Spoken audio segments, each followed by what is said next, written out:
It's happening again as the Edmonton Oilers look very uninspired and lazy after losing to the New Jersey Devils this afternoon in Newark. I will break down the entire game for you. What went wrong for the Oilers, and really how do we go from here? How does this team get better? And I will break that for you down today here on the video. Make sure you subscribe here to the channel. As 71% of you watching these haven't hit that button down below, so make sure for any and all Oiler news, folks. When the going gets tough, the Oilers they seem to still make things very, very interesting. So make sure you stay tuned here on Oilers Digest. But the Oilers in the month of October for the third straight season seems like they have yet another slow start to start off the year. There you can see, October, and the Oilers trying to have a good start to the season there as they drop their second straight game in regulation by a score of 5-3 to the New Jersey Devils. They're taking a look at the scoring summary. There was no scoring in the first period. It was a very slow and sluggish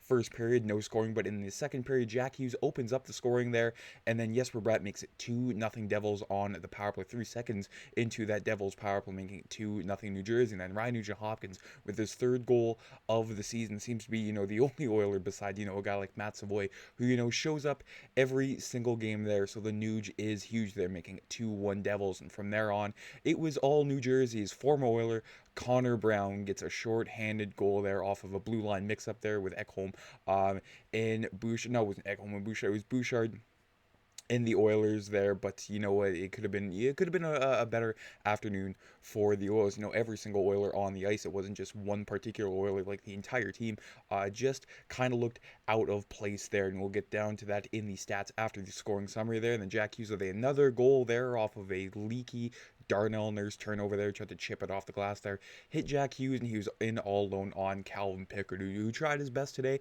But the last 3 games, the Oilers hanging their goalies out to dry. And again, the Nuge huge once more, trying to cut the deficit down to manageable degree for the Oilers. But Dawson Mercer sealed the deal for the Oilers today. But hey, with 3 seconds left, Curtis Lazar with his first goal as an Oiler there, so some sort of consolation prize. The Curtis Lazar revenge game against his old team, the New Jersey Devils. But just taking a look at the game stats here, the Oilers out shooting the Devils by 7 there, 30 to 23, but not a whole lot of those Oiler shots, were actually dangerous. Jake Allen just seemed to swallow up, a whole lot of them. We saw him do that last year when he shut the Oilers out there. And another stat I'd like to take a look at here, besides, the power plays, the Oilers going 0 for 3 on their power plays. Meanwhile, the Devils getting 1 power play goal there out of their 3 opportunities.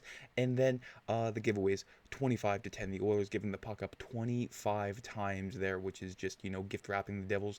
And we are 2 months away from Christmas, but for the Oilers, Christmas is early as they're handing the Devils these presents here. And the money puck deserved to win meter, the Devils all over Edmonton this afternoon, 67.2%, comparing that to Edmonton's 32.8. And Connor McDavid spoke after the game, said these 2 points count, results matter. But I didn't like that we didn't seem to get any better today. I think our whole team is a little bit out of sync. We're not connected on the power play, going 0 for 3 on the power play and 5 on 5. Just a whole lot of missed opportunities. We got to find a way to clean up the mistakes first and get ourselves going offensively, and we'll get back to our game here. So Connor McDavid not mincing his words whatsoever.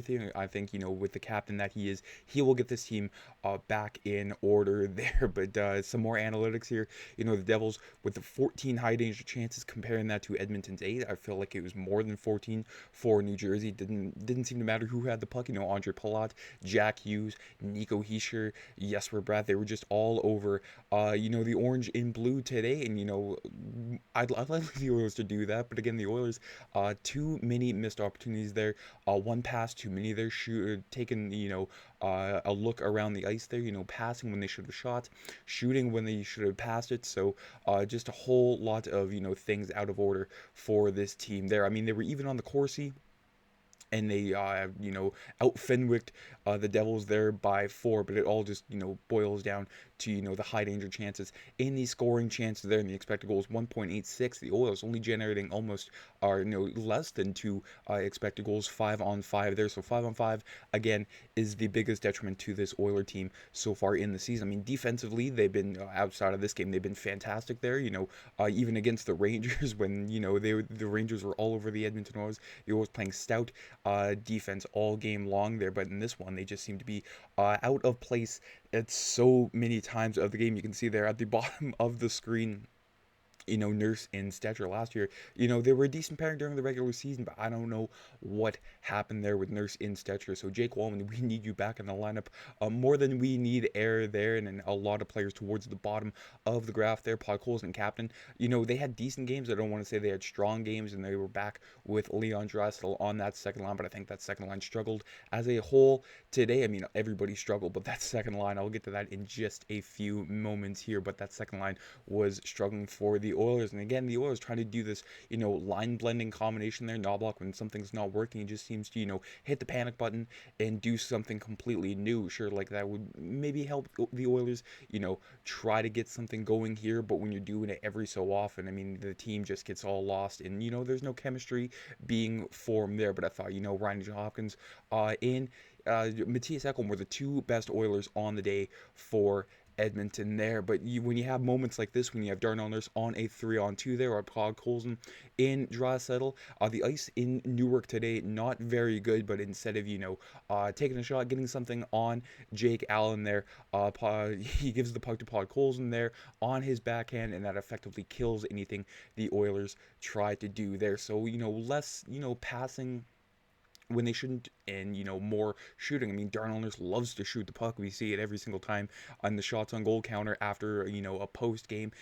Nurse with 4 or 5 shots on net loves to do it from the point, so why not do it from the slot there? I mean, he had much more time to get in closer to Jake Allen there and get a shot on net, but of course deferring that to Podkolzin. And so the Oilers out of sorts here, but it's still very, very early in the season. I mean, you can't win the cup in the first month of the season, but you also can lose it in October there. So here's hoping Connor McDavid rings true with his words in the Oilers try to get something going very, very soon. As I mentioned, the lines always, being jumbled here. You see Podkolzin and Draisaitl in Kapanen. Analytically, they're not the strongest. I mean, Savoy, Frederick, and Rosick weren't too bad there, but I'd prefer Frederick on the wing as opposed to a center there.